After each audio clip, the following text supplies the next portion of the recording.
Assalamualaikum warahmatullahi wabarakatuh. Halo guys, jumpa lagi di Aryan M Channel. Buat teman-teman yang klik video ini, saya doakan mudah-mudahan teman-teman masih dalam kondisi sehat walafiat. Baik guys, kesempatan kali ini saya bisa upload video kembali, video reaction. Oke, satu berita yang masih hangat ya.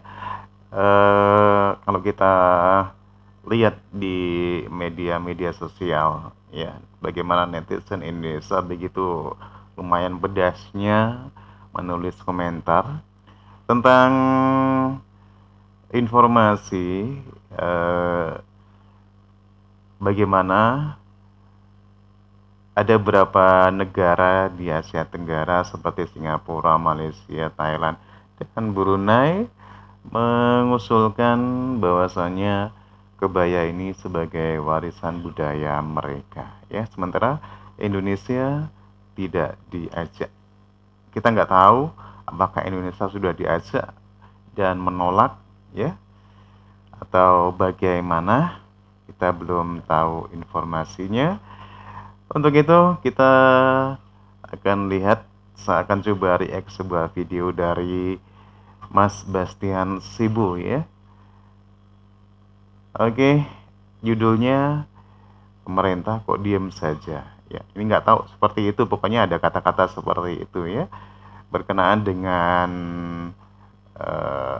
negara-negara ini mengusulkan apa namanya kebaya ke UNESCO. Ya udah, langsung aja sebelum kita banyak berkomentar, kita lihat videonya. Tapi jangan lupa di subscribe ya, dukung channel ini.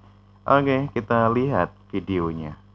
Assalamualaikum warahmatullahi wabarakatuh. Salam Oke, sejahtera untuk kita waalaikumsalam. semua. Salam Om Swastiastu, Oke, Namo Buddhaya, salam kebajikan, Rahayu Salam Nusantara. oke. Halo guys, apa kabar? Jumpa kembali Alhamdulillah bersama saya sehat. Bastian Sebo. Teman-teman, kali ini saya belum membuatkan video reaksi, tapi kesempatan kali ini saya akan memberikan opini, pandangan saya ya terkait dengan salah satu isu yang saat ini lagi berkembang Lagi hangat. di media sosial kita, yakni kebaya ya. Jadi ada keempat negara ini, kalau sudah ada peristiwa seperti ini pasti Kopinya ramai ya di diminum ya media teman-teman pemberitaan ya, kita, bikin nggak, yakni biar nggak Singapura, lalu ngantuk. kemudian ada juga Malaysia, lalu Thailand dan Brunei ya, negara-negara tetangga kita, negara-negara Asia Tenggara ini. Jadi ada keempat negara ini, mereka akan mendaftarkan kebaya Oke. ya, kebaya ke UNESCO sebagai ya warisan budaya dari negara-negara Asia Tenggara ini, dalam arti negara-negara yang mendaftarkan ini ya. Oke. Nah, tentu bagi kita sebagai masyarakat Indonesia ya, terutama kita, saya sebagai orang awam, sebagai rakyat kecil, rakyat biasa, pasti kaget dong mendengarkan informasi ini. Loh, kok bisa ya? Oke. Kok berani-beraninya ya Singapura, Malaysia, Brunei, Thailand mendaftarkan kebaya ke UNESCO? Dan yang membuat kita semakin curiga, semakin bertanya-tanya adalah kenapa tidak melibatkan Indonesia di situ ya?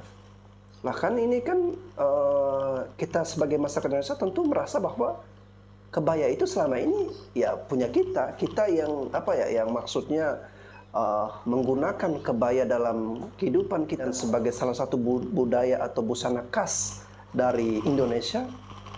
Kenapa itu tiba-tiba diklaim didaftarkan oleh negara lain tetapi tidak ada Indonesianya di situ ya? Oke. Ini tentunya menjadi pertanyaan Pertanyaan. bagi saya dan juga mungkin bagi teman-teman ya. Kenapa Buat bisa seperti semuanya ini? ya. Informasinya ini ada Dewan Warisan Nasional dari Singapura ya, yang mereka itu mempunyai keseriusan untuk mendaftarkan atau menyerahkan proposal nanti di bulan Maret 2023. Sekarang saja sudah masuk bulan Desember ya.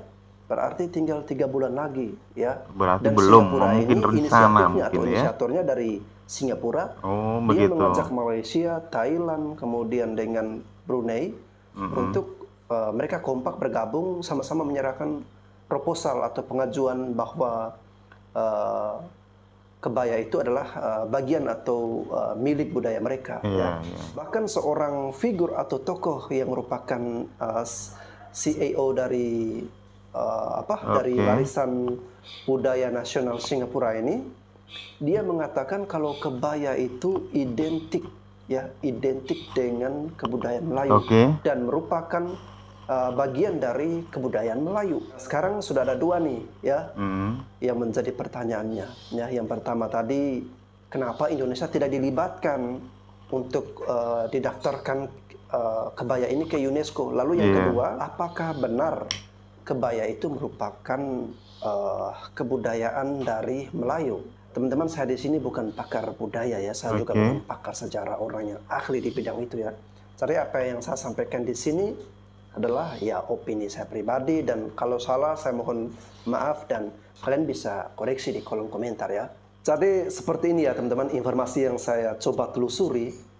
Sebenarnya Indonesia itu sudah diajak untuk Oke. bergabung bersama dengan keempat negara yang sudah saya sebutkan tadi untuk sama-sama mendaftarkan kebaya ini ke UNESCO. Itu melalui jalur multinasional atau joint nomination. Oh, itu ya. Tetapi oleh negara kita sendiri, Indonesia, menolak.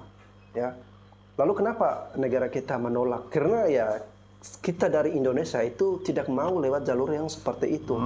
Kita ingin, ini informasi dari Menteri Kementerian Pariwisata kita, Pak Sandiaga Uno. Oke. Dari Indonesia itu tegas ya. Jadi negara kita tegas ingin mendaftarkan lewat single nomination ya. Iya, nggak bareng-bareng Artinya gitu hanya ya. ada satu negara saja, yakni dari Indonesia itu sendiri, yang Iya. berhak untuk mendaftarkan kebaya ke UNESCO. Kenapa bisa seperti itu? Ya, karena menurut Pak Sandiaga, kita dari Indonesia merasa ya berhak, merasa bahwa ya itu warisan budaya dari Indonesia ya. Lalu kemudian pertanyaan selanjutnya, Iya, iya. sudah tahu seperti itu, kenapa kita ini belum juga mendaftarkan Oke. seperti kebaya ini ke Kita UNESCO? lihat Giliran alasannya, sekarang dengar ada alasannya ya. negara-negara lain sudah ingin mendaftarkan itu, baru kita kesannya seperti tergopoh-gopoh ya, kita seperti terbangun dari tidur kita ya, dan baru di belakangan kita mulai bangkitkan kemarahan kita, mulai protes, mulai marah ya. Lalu kemudian saya lihat di media sosial itu ramai-ramai netizen Indonesia yang marah-marah atau ngamuk-ngamuk kayak pemerintah kita. Kenapa Indonesia, pemerintah kita cuma diam saja sih melihat fenomena seperti ini atau kejadian seperti ini? Kenapa nggak segera daftarkan kebaya itu ke UNESCO biar negara lain itu tidak asal mendaftarkan ke UNESCO? Jadi kita harus lebih dulu dong, harus inisiatif Iya, lebih iya, dulu. Jadi begini ya teman-teman, kita jangan dulu protes atau marah-marah ke pemerintah, karena semuanya itu ada Ada regulasi, alasannya ada ya. prosedurnya. Jadi coba teman-teman cari tahu di internet. Iya. Untuk mendaftarkan ke UNESCO saat ini kita masih punya satu sikel yang aktif, yakni jamu ya. Jamu itu Oh, jamu mau itu kita belum daftarkan ya? ke UNESCO ya. Kirain malah Lalu sudah. ada sikel yang non aktif ya, yang sudah kita Oh, serahkan iya, iya, proposalnya, tetapi masih menunggu waktu lagi ya. Yakni ada Reok Ponorogo, kemudian Oh, Reok juga Tempe, belum. dan satunya Belum lagi saya lupa ya. kedaftar. Jadi di UNESCO ini ada prosedur setiap satu kebudayaan ya, baik berupa wujud fisika atau tak benda seperti itu. Teman-teman sambil ngopi Itu ya. hanya boleh kuotanya itu 1 untuk 2 tahun sekali ya. Jadi setiap negara boleh mendaftarkan kebudayaannya Iya. itu satu kebudayaan untuk 2 tahun sekali ya. Oh, untuk 2 dalam tahun periode 2 sekali tahun. tiap satu Jadi negara tidak itu bisa bisa kita, mendaftar ya. wah semua warisan budaya dari Oh, Indonesia iya, iya. kita kumpulkan ya. Misalnya ada 1.500 budaya, kita kumpulkan, kita serahkan ke UNESCO. Jadi tidak bisa seperti itu ya teman-teman. Itu memang aturan atau ada prosedur di UNESCO. Dan menyangkut kenapa bisa ada prosedur seperti itu, Oke. ya, saya tidak bisa menjelaskan itu kepada teman-teman karena saya juga tidak memahami. Dan mungkin informasi seperti ini bisa disampaikan oleh orang yang berada di instansi dari UNESCO ini. Kalian harus ketahui informasi ini ya. Sejak tahun 2013, Kemendikbudristek mencatat Indonesia memiliki 1.528 warisan budaya tak benda yang bisa diajukan ke UNESCO. Itu dari 2013 ya. Dan jika semua diusulkan ke UNESCO, dibutuhkan 3.000 tahun karena hanya bisa diakomodasi setiap 2 tahun ya. Jadi itu alasannya ya. Alasannya kenapa kita sulit untuk bisa mendaftarkan semua warisan budaya kita secara serentak ya. Oh, Lalu gitu ya. kemudian dari aturan dari UNESCO itu ada aturan bisa melewat jalur single nomination dan juga jalur seperti tadi joint nomination itu yang bisa dilakukan secara bersama-sama atau Oke. beberapa negara sama-sama mendaftarkan. Tetapi teman-teman semua jangan khawatir karena ada orang yang dari UNESCO sudah menyampaikan bahwa UNESCO ini bukan badan atau lembaga untuk Oh, kita iya. bertarung atau saling berkompetisi Iya. untuk hal-hal yang semacam ini ya. Jadi semuanya pasti melalui forum dialog, forum komunikasi yang baik ya. Jadi UNESCO sendiri juga tidak ingin jika ada terjadi gesekan-gesekan antar negara hanya karena gara-gara memperebutkan atau mempersoalkan suatu identitas atau suatu kebudayaan Iya, benar yang banget. didaftarkan ke UNESCO. Nah, teman-teman, selanjutnya sebenarnya kebaya ini bagaimana ceritanya? Bagaimana asal usulnya? Siapa sih yang lebih berhak memiliki kebaya ini sebenarnya?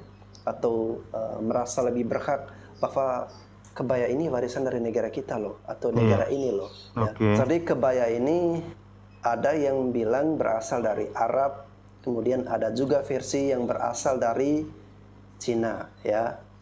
Ya, ceritanya dibawa oleh para pedagang dari Arab ya. Mereka datang melakukan bisnis dulu ke daerah-daerah di Nusantara, Oke. membawa kebaya itu ya, kalau dari bahasa Arab katanya kaba ya. Kaba. Lalu kemudian dipopulerkan melalui bahasa Portugis yakni kabaya seiring dengan Emang itu bahasa perkembangan luar waktu, ya? Kabaya Kabaya. ini kemudian masuk ke dalam kebudayaan Indonesia, terjadilah proses asimilasi di situ, dan pada awalnya kebaya ini dipakai oleh kalangan tertentu ya, seperti anak-anak raja, kalangan bangsawan ya. Dan kebaya ini identik dengan Raden Ajeng Kartini ya, salah satu tokoh atau salah satu figur pahlawan perjuangan emansipasi wanita ya. Dan ini sangat identik sekali dengan beliau karena di foto-foto beliau kita melihat bagaimana Raden Ajeng Kartini terlihat anggun, terlihat berwibawa, bermartabat, terhormat mengenakan kebaya. Dan pada awalnya kebaya ini digunakan oleh perempuan-perempuan Nusantara pada masa itu, kemudian dengan perempuan-perempuan Eropa ya.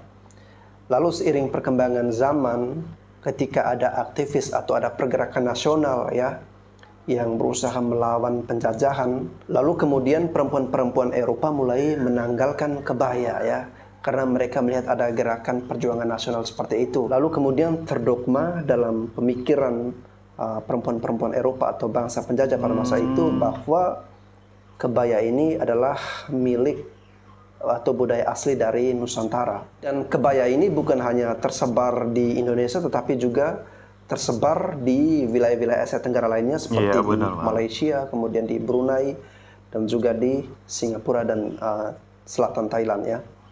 Oke teman-teman, jadi saya hanya memahami sebatas itu saja. Kalau saya secara pribadi, saya meyakini bahwa kebaya ini sudah menjadi ciri khas atau identitas dari budaya masyarakat Indonesia ya. Kalau nanti persoalan untuk mendaftarkan ke UNESCO, saya sudah cukup tenang mendengarkan informasi dari orang UNESCO yang menyampaikan bahwa UNESCO bukan dijadikan lembaga atau tempat untuk bertarung kebudayaan atau hal-hal yang semacam itu. Semuanya akan dikembangkan melalui dialog dan komunikasi yang baik.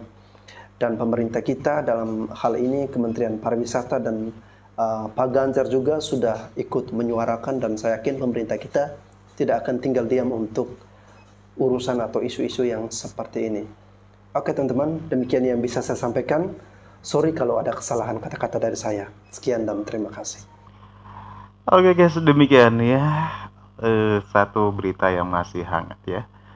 Persoalan klaim mengeklaim ya, kalau kita bicara warisan budaya di kawasan Nusantara, inilah akibat sejarah tempo dulu ya.